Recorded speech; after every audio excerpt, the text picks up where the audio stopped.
Aqui quem fala é Rafael Begosso e hoje a gente vai dar uma olhadinha em como deixar os seus instrumentos virtuais um pouquinho mais reais, tá? A gente tem que separar em dois tópicos esse assunto.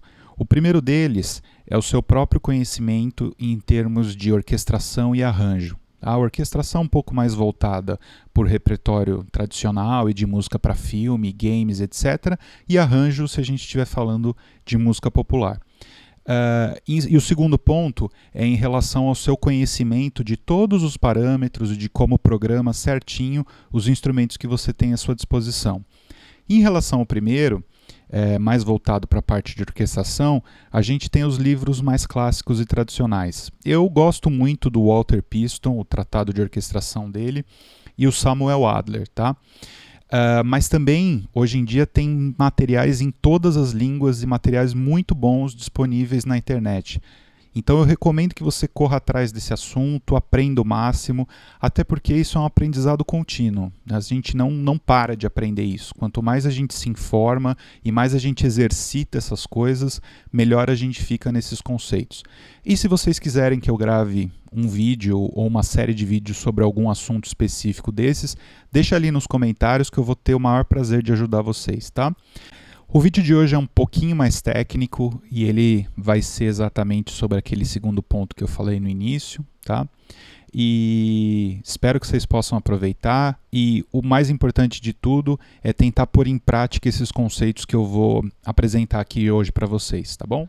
Um instrumento virtual ele tem que ser tratado como um instrumento mesmo. Você precisa aprender a tocá-lo e você precisa praticar o instrumento virtual, né? Então, uma coisa que eu aconselho é assim que vocês comprarem uma biblioteca nova, tentar compor uma peça para ela, mas antes disso até dar uma olhada em todos os instrumentos que tem naquela biblioteca e praticar um instrumento mesmo, como se vocês estivessem praticando um instrumento real. Pegar uma peça sua mesmo ou de um outro compositor e tentar tocar nele, tocar as partes, ver como funcionam todos os controllers e tal.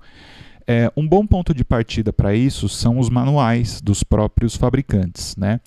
Então eu sei que tem gente que às vezes não gosta de ler muito manual, mas a gente acaba perdendo ou deixando de ter alguns recursos interessantes se a gente não lê o manual, né? Aqui eu vou ter uma série de exemplos, que é esses que vocês estão vendo na minha tela, e são da biblioteca Chamber Strings, da Spitfire Audio. Aqui tem trompas da biblioteca padrão do Contact, né? E da Project Sam, um instrumento que combina trompas e trombones, né? Então, assim, começando pelas cordas. O primeiro e mais básico princípio é você manipular as camadas dinâmicas que o desenvolvedor já criou para aquele instrumento, tá? Na maior parte dos casos, eles acabam mapeando isso para um controller específico MIDI, tá? CC, que significa Continuous Controller, né? A maior parte dos desenvolvedores acabam mapeando para o CC número 1, tá? Mas, de novo, vale a pena dar uma olhadinha no manual e conferir se é isso mesmo, tá? Então, essa manipulação, por exemplo, se a gente tem uma nota longa, como essa daqui, que eu escrevi aqui no nosso primeiro exemplo, essa aqui é a nota escrita, né? E essa aqui é a camada do controller manipulando as camadas dinâmicas que já foram gravadas pelo próprio instrumento.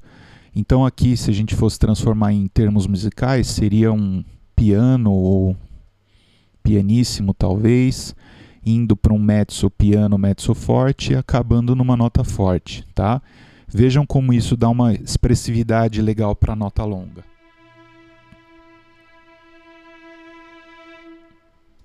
Então, como vocês viram, isso é essencial, né? Se numa orquestra você tem a partitura com as dinâmicas escritas e mesmo algumas coisas que não estão escritas, que são meio convenção entre os músicos de se tocar, você precisa representar isso de alguma forma no seu instrumento virtual. Senão, obviamente, ele vai ficar soando um pouco mais falso, né? Aí a gente vem para um outro parâmetro que também às vezes é específico de cada biblioteca, né? Que é a questão do legato, ou da transição entre uma nota e outra. Tá?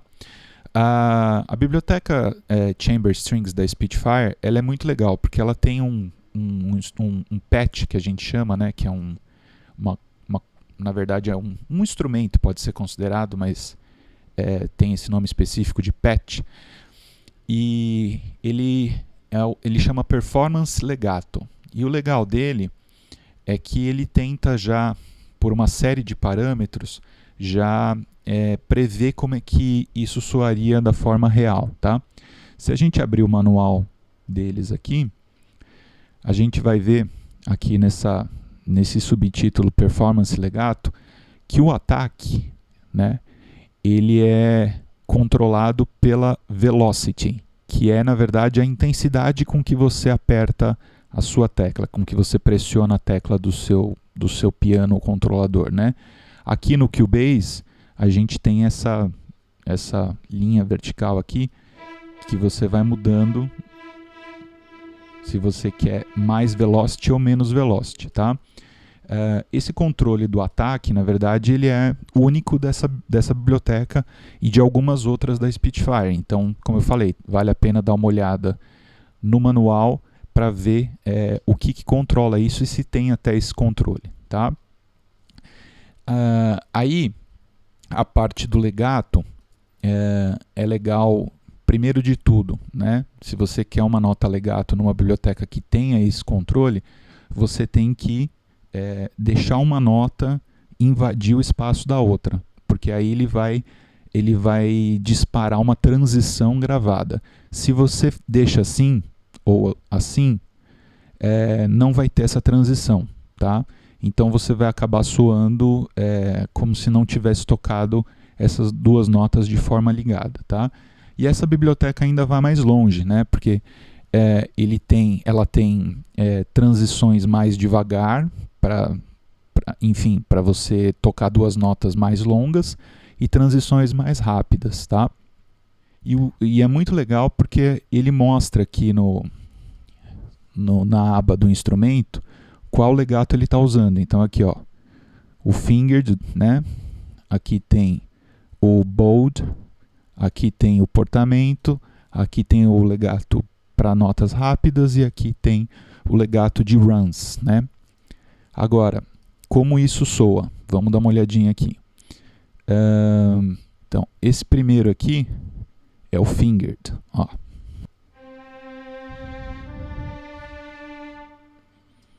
Aí o segundo é esse bowed.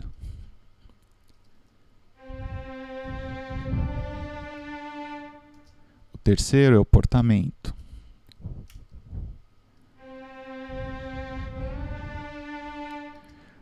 O terceiro é mais rápido. E o quarto, mais rápido ainda, que é o de runs. Certo? Então, assim,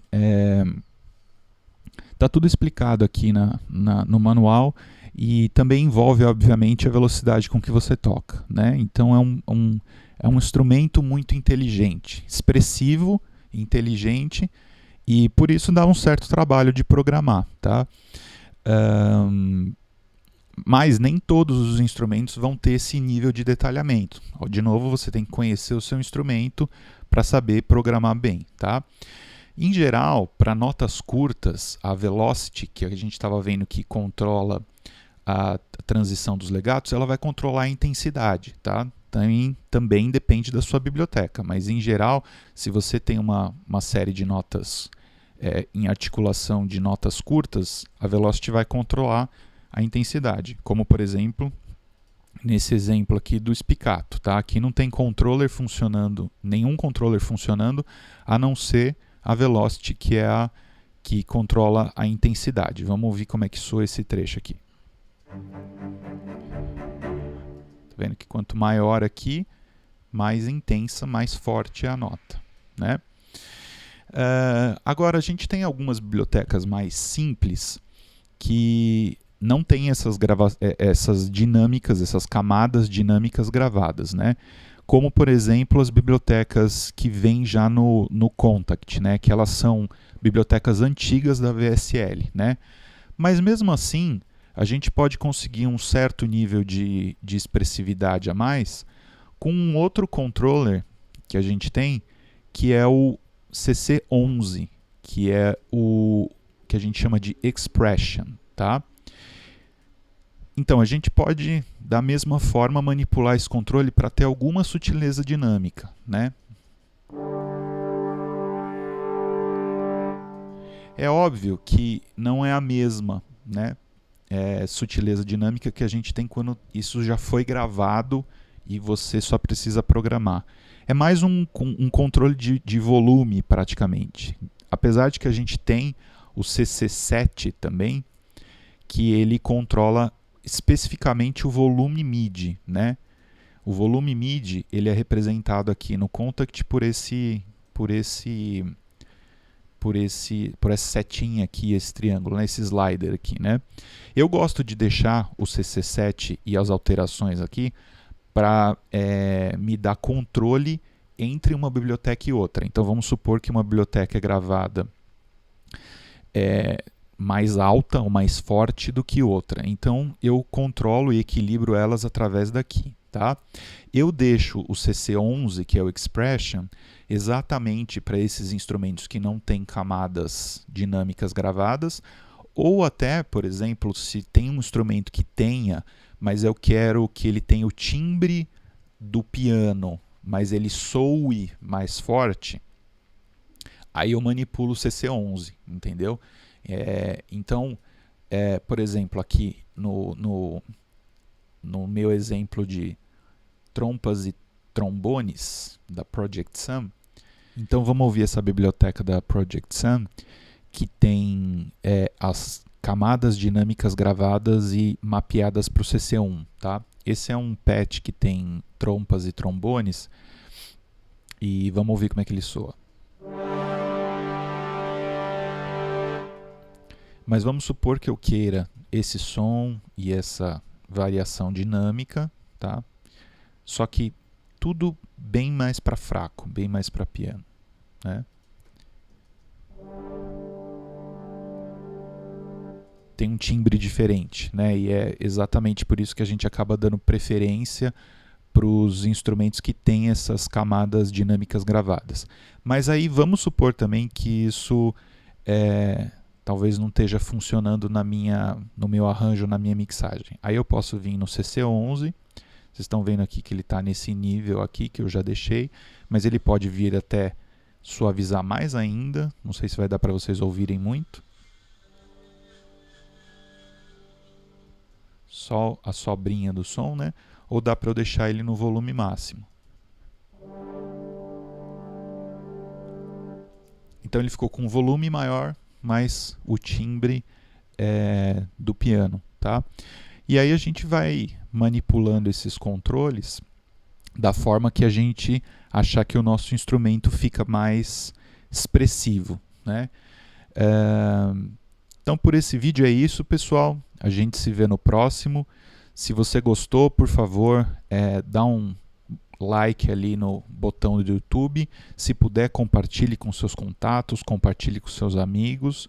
E se tiver alguma dúvida sobre esse vídeo ou sobre qualquer outra coisa que vocês queiram que eu faça um vídeo, deixa ali nos comentários, tá bom? Obrigado, tchau, tchau.